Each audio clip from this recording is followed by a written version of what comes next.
तेरा पाप तेरे पेट का बोझ बन जाएगा।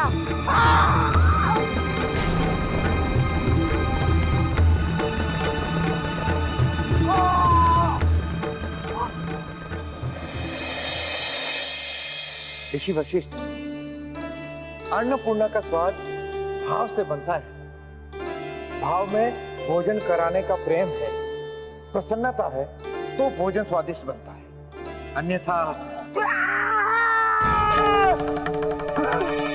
अरे ये तो ऋषि मतंग के कराने का स्वाद है। हाँ, ऐसा प्रतीत होता है कि वे किसी कष्ट में। आइए चलकर देखते हैं, आइए। ऋषि मतंग, ऋषि मतंग, ऋषि मतंग, ऋषिवर, ऋषि मतंग, ऋषिवर, ऋषि मतंग, ऋषि मतंग। ये अचानक कहाँ चले गए? अभी तो उनके कराने का स्वर सुनाई दिया, मानो किसी पीड़ा में हो। ये अचानक। बड़ी आश्चर्यजनक घटना है ये। कहाँ गए होंगे? मुनिवर, मुझे तो लगता है कि उस जीव का ही षड्यंत्र है जो महल में उत्पात मचा रहा है। कहीं वही दोनों उठाकर नहीं ले गए? किसी भी ठोस प्रमाण के बिना किसी पर लांछन लगाना पाप है। भूल के लिए क्षमा चाहता हूँ। आप जाइए, पहले ऋषि मतंग की खोज करें। जी।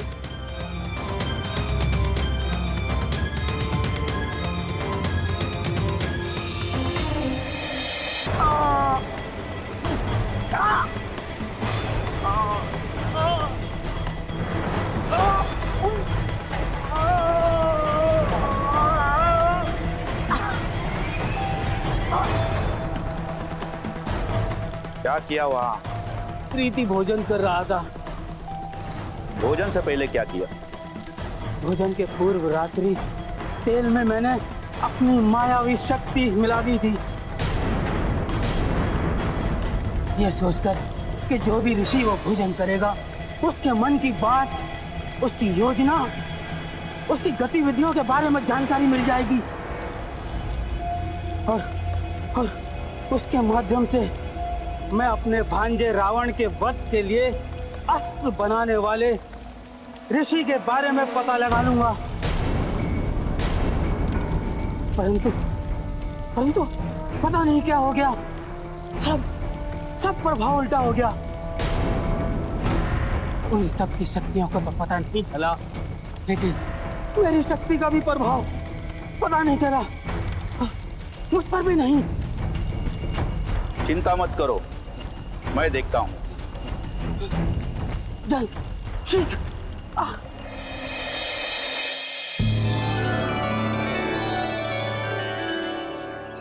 आप तनिक भी अधीर और व्यग्र ना, अति शीघ्र मतंग ऋषि मिल जाएंगे। हमने अपने गुप्तचर, दूत एवं सैन्य बल चारों दिशाओं में भेज दिए हैं। वे किसी भी पल मतंग ऋषि को लेकर आते ही होंगे। ऋषिवर, हम भी उतने ही चिंतित हैं जितने चिंतित आप हैं। अब आज्ञा दीजिए गुरुदेव। प्रणाम।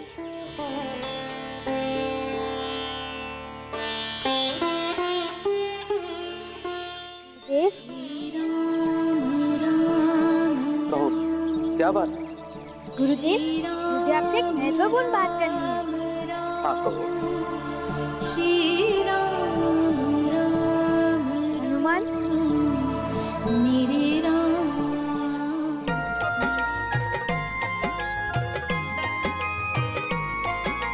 नाम हनुमान बलवान बाल भगवान, महिमा अनंत जाको सृष्टि गुण गायो है। महाशक्ति दिव्य शक्ति ऐसो महावीर शक्ति, देखी देखी वैरिणी को अंतर कपायो है। अंजनी को लाल लाल लाल गाल, क्रोधवंत को न समझ पावे भ्रुकुटी चढ़ायो है। बाल हनुमान महाकाल भगवान धाय, वैरिणी के अंत है तू गदा को उठायो है। वैरिणी के अंत है तू गदा को उठायो है। वैरिणी के अंत है तू गदा को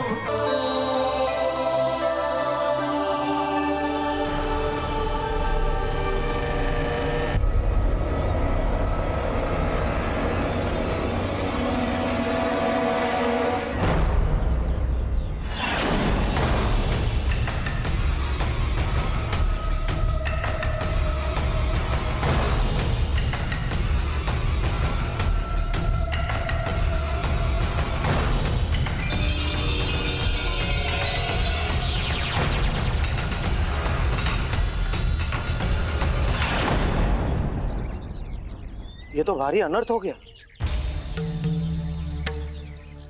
आप किसी भी प्रकार महाराष्ट्र को वापस लाएं, अन्यथा राजा दशरथ पर कलंक लगेगा। ऊपर से उत्सव की छवि धूमिल हो जाएगी सो अलग। इसीलिए किसी भी विधि उन्हें वापस लाना होगा। महाराज की प्रतिष्ठा बचानी है।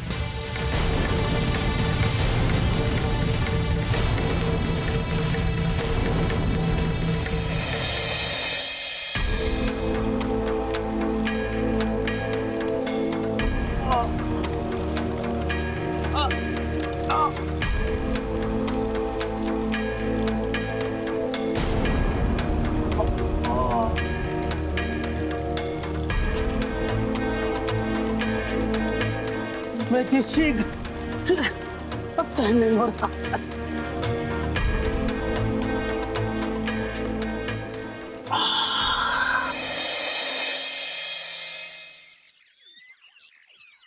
आप आश्वस्त रहें गुरुदेव। मैं आपको वचन देता हूँ कि मैं ऋषि मतंग को वापस लेकर आऊंगा। अब मुझे आज्ञा दीजिए। नहीं जानत है जग में कभी संकट मोचन नाम तिहारो। जय जय जय बजरंग बली, जय जय जय बजरंग बली, जय बजरंग बली, जय बजरंग बली, जय बजरंग बली, जय बजरंग बली, जय बजरंग बली, जय बजरंग बली, जय बजरंग बली, जय बजरंग बली, जय बजरंग बली, जय बजरंग बली, जय बजरंग।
इतना पत्थर क्यों खाया?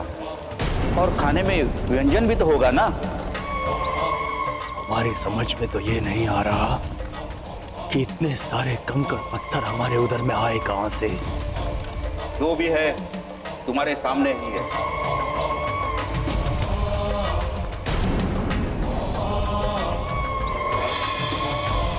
आ गया, समझ में आ गया। क्या?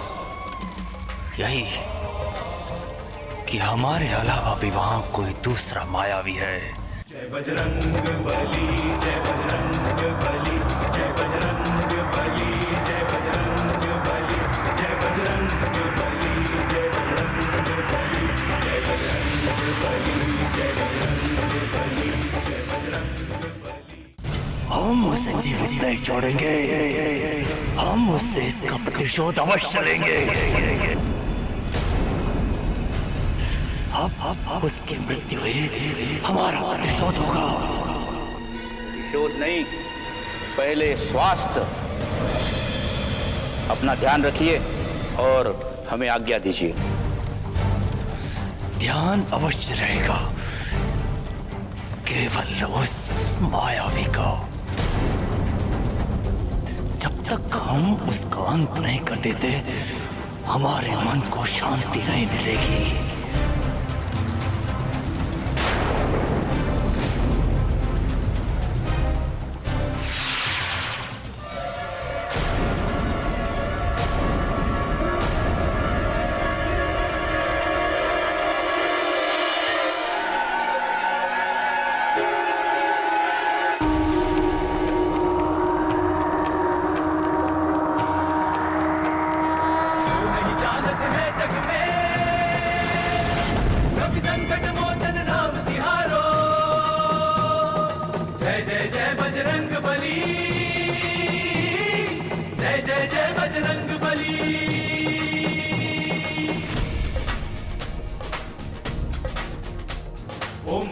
हनु हनुमंत हठीले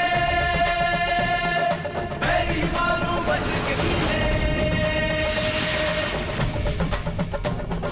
जय जय जय बजरंग बली, जय जय जय बजरंग बली, जय बजरंग बली।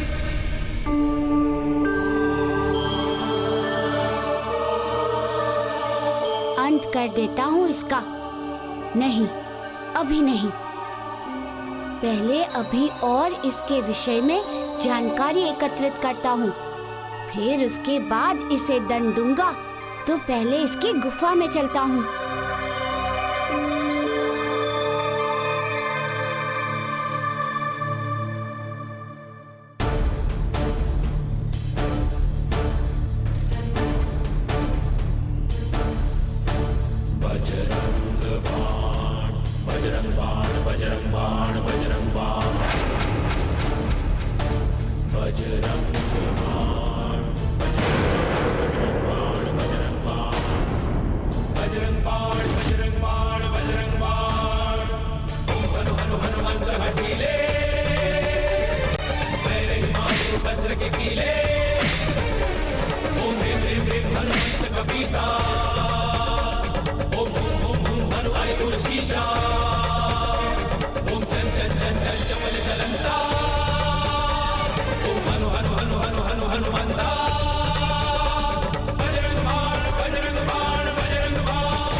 कौन हो तुम? अब तुम गुफा के भीतर नहीं जा सकते। मेरा जाना आवश्यक है और हटो मेरे मार्ग से, मुझे जाने दो। हमने कहा ना नहीं जा सकते। सुना नहीं? बहरे हो क्या? जाओ यहां से, नहीं तो तुम्हारे शव को यहां से भेजेंगे। देखते हैं किसका शव यहाँ से जाता है।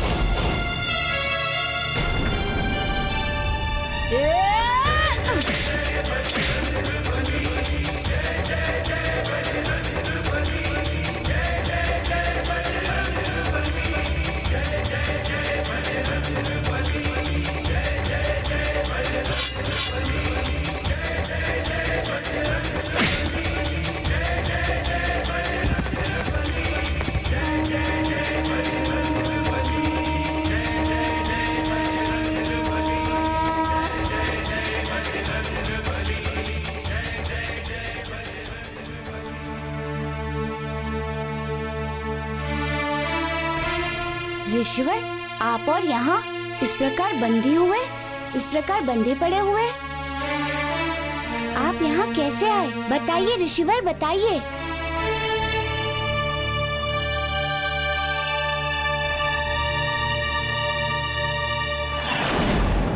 शबरी, शबरी मेरी पुत्री शबरी। आओ आओ ऋषि मतंग, आओ। अपनी पुत्री से मिलोगे जो हमारे पास है।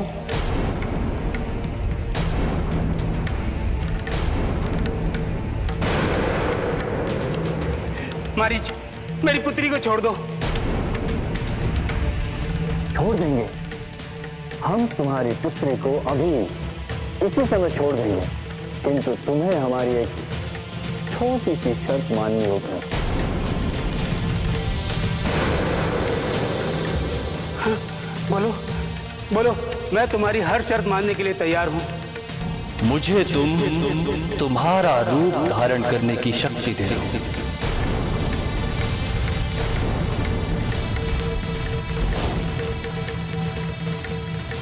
नहीं, मैं तुम्हें अपनी शक्ति नहीं दे सकता।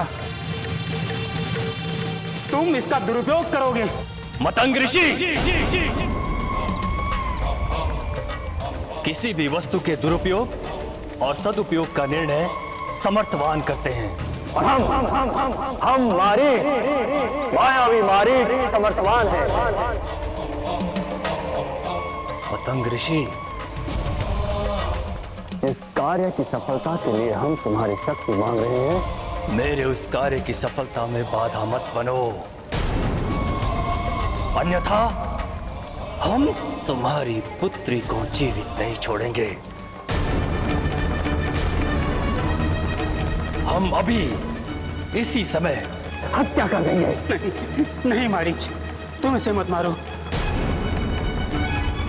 मैंने इसे इसकी सुरक्षा का वचन दिया था। यदि तुम इसका हित कर दोगे तो एक पिता का वचन झूठा पड़ जाएगा। तो अपने वचन की लाज निभाओ और हमारी बात मान लो। हम तुम्हारे पुत्र को छोड़ देंगे।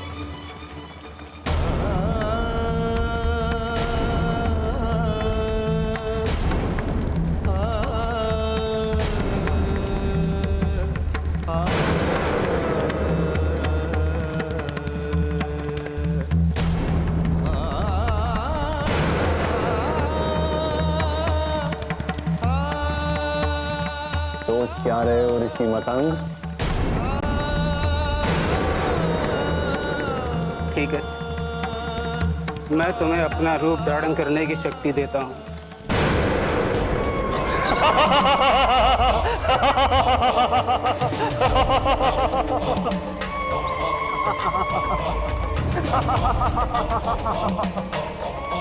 धन्यवाद, धन्यवाद ऋषि मतंग।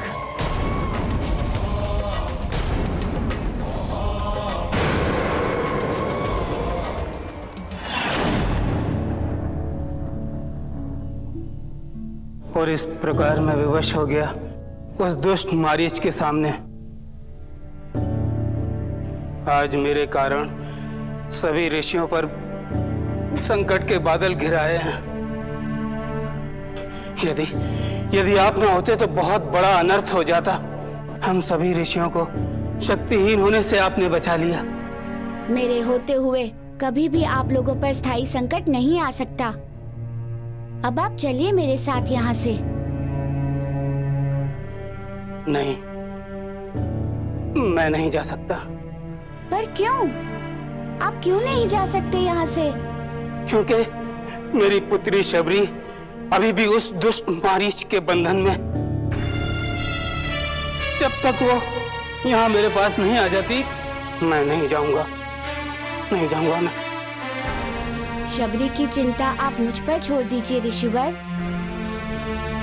उसका पता मैं लगाऊंगा कि वो कहाँ है और मैं उसे लेकर आऊंगा।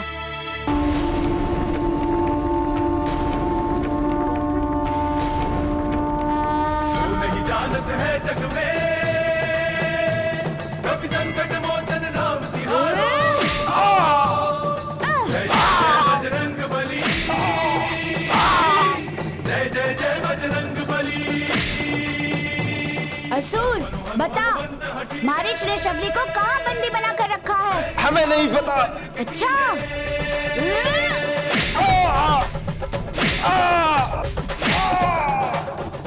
जय बजरंग बली। इसका अर्थ तुम मेरी बातों से नहीं बताओगे। गदा की मार ही तुम्हारा उपचार है। बताओ, नहीं तो जीवन का अंत हो जाएगा। बता।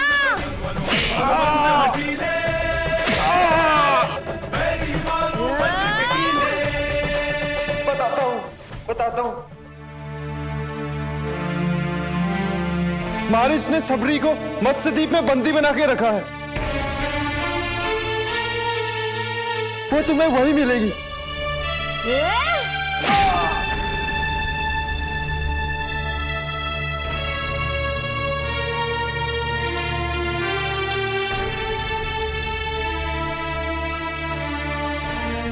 मैं शबरी को शीघ्र लेकर आता हूँ। ऋषिवर, मेरी प्रतीक्षा कीजिएगा।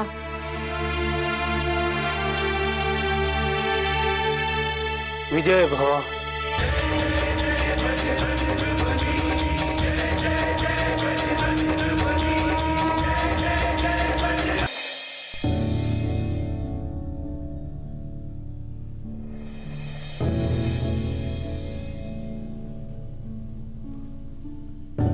अरे मुनिवर, आप आ गए। बताइए, कहाँ चले गए थे? बिना कुछ बताए हम सबको आपकी कितनी चिंता हो रही थी। भांति भांति मन में बुरे विचार उमड़ घुमड़ रहे थे। मैं वन में उधर विकार की बूटी लेने चला गया था, किंतु आप चिंतित क्यों हो रहे थे? चिंता तो होगी न ऋषिवर। मैं और विश्वामित्र जब आपकी कुटिया की ओर से जा रहे थे तो हमने आपके घराने की स्वर सुना, और जब हम कुटिया में आए तो आप वहां पे नहीं थे। चिंता और आश्चर्य हुआ कि एक ही पल में आप कहां चले गए। भांति भांति हमें विचार भी आने लगे, लेकिन तभी श्री हनुमान वहां पे आ गए और उन्होंने हमें आश्वासन दिया कि वो आपको ढूंढ लेंगे और वे आपको खोजने चले गए। हम उनके यहाँ वापस आने की प्रतीक्षा कर रहे थे और तब तक चलिए, चिंता दूर हो गई, आप सकुशल हैं। ओह, तो इसका अर्थ ये हुआ कि ये हनुमान ही वो मायावी है। क्या बात है, आप किस सोच में पड़ गए? मैं हनुमान के विषय में सोच रहा था। क्या कि वो आपके लिए कष्ट उठाने गए? नहीं, मैं ये सोच रहा हूं कि वो बहुत बड़ा मायावी है, बहुत बड़ा परपंची है और हमें उससे दूर रहना चाहिए। और अगर अवसर मिले तो अपने तप और बल से उसे समाप्त कर देना चाहिए।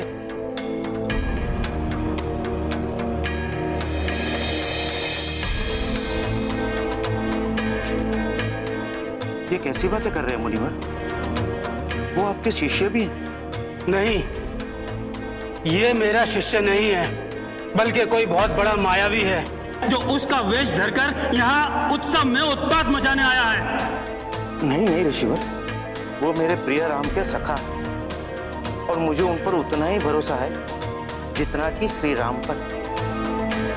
ये मेरी बातों पर विश्वास नहीं करेगा, मुझे कुछ दूसरा उपाय करना होगा।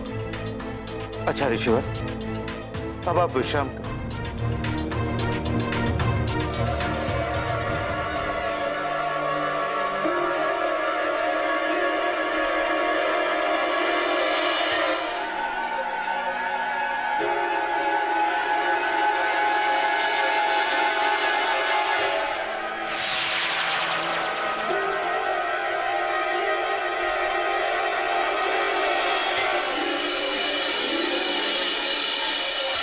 अब हमें अति शीघ्र ये पता लगाना होगा कि लंकेश रावण के वध के लिए अस्त्र कौन बना रहा है।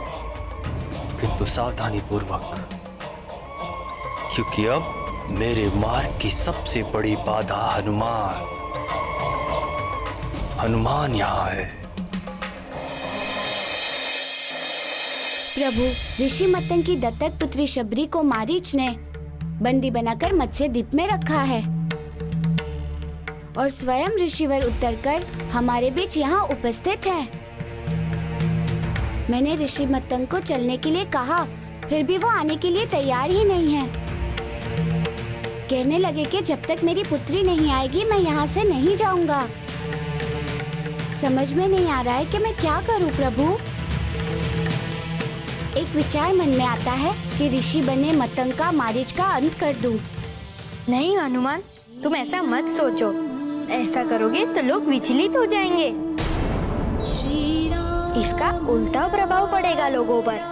तो मैं क्या करूं प्रभु, मेरा मार्गदर्शन कीजिए। सबसे पहले मत्स्यद्वीप जाकर तुम्हें शबरी की रक्षा करनी चाहिए, उसे मुक्त कराकर लाना चाहिए, फिर वास्तविक ऋषि मतंग को यहाँ लेकर आना चाहिए। जो आज्ञा प्रभु, मैं वही करूँगा जो आपकी इच्छा है। अब मुझे आशीर्वाद दीजिए।